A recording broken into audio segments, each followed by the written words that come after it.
Soy Gabriela Gambino, subsecretaria del Dicastero para los laicos, la familia y la vida, encargada del área del matrimonio y la familia. El centenario de nacimiento de San Juan Pablo II se sitúa en un momento del año muy especial, es decir, pocos días después de la Jornada Internacional de la Familia, celebrada por las Naciones Unidas, y en el mes dedicado a María, que en la exhortación Familiares Consorcio, San Juan Pablo II proclamó Madre de la Iglesia Doméstica.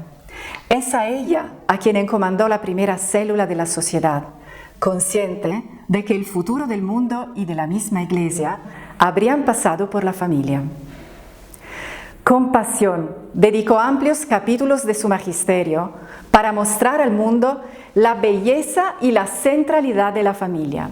En 1993 tuvo la extraordinaria intuición de instituir los Encuentros Mundiales de las Familias, que desde el año 1994 y cada 3 años tienen lugar en un país diferente, para alimentar con un encuentro eclesial y pastoral el corazón pulsante de las familias en la Iglesia. Familia, corazón de la civilización del amor, fue el tema del primer encuentro. Siguiendo la misma línea, 28 años después, el próximo encuentro convocado por el Papa Francisco en Roma en el año 2022 será sobre el amor familiar, vocación y camino de santidad. En el fondo, el magisterio de San Juan Pablo II, con la carta a los niños, la carta a las mujeres, sus inolvidables catequesis sobre el amor humano, sobre el matrimonio, sobre el papel insustituible de los padres y las madres, ha sido un himno a la vida, a la maternidad de cada mujer, a la tarea generativa de las familias y de cada persona humana que dice sí a la propia vocación.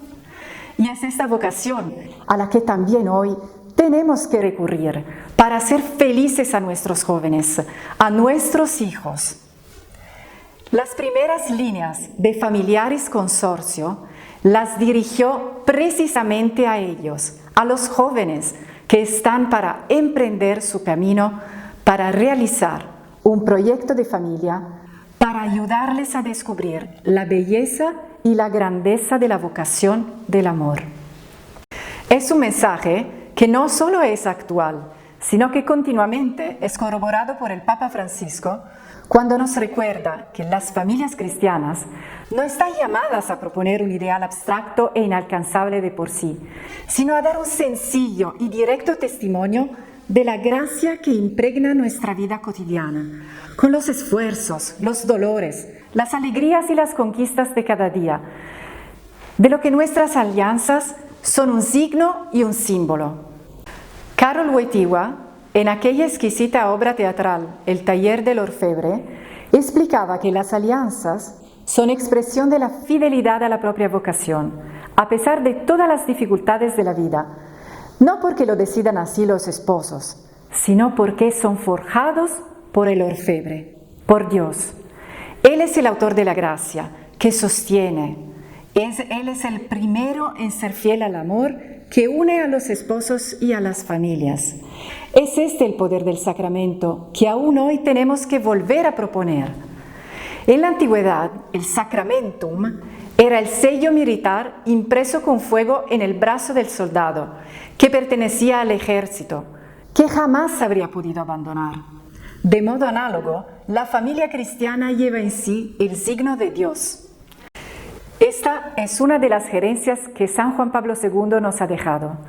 Tenemos el privilegio de poderla recoger para restituir, decía Juan Pablo II, a la familia cristiana de hoy, tentada por la desesperación y angustiada por las dificultades, razones de confianza en sí misma, en la misión que Dios le ha confiado. Es necesario que las familias de nuestro tiempo vuelvan a remontarse más alto.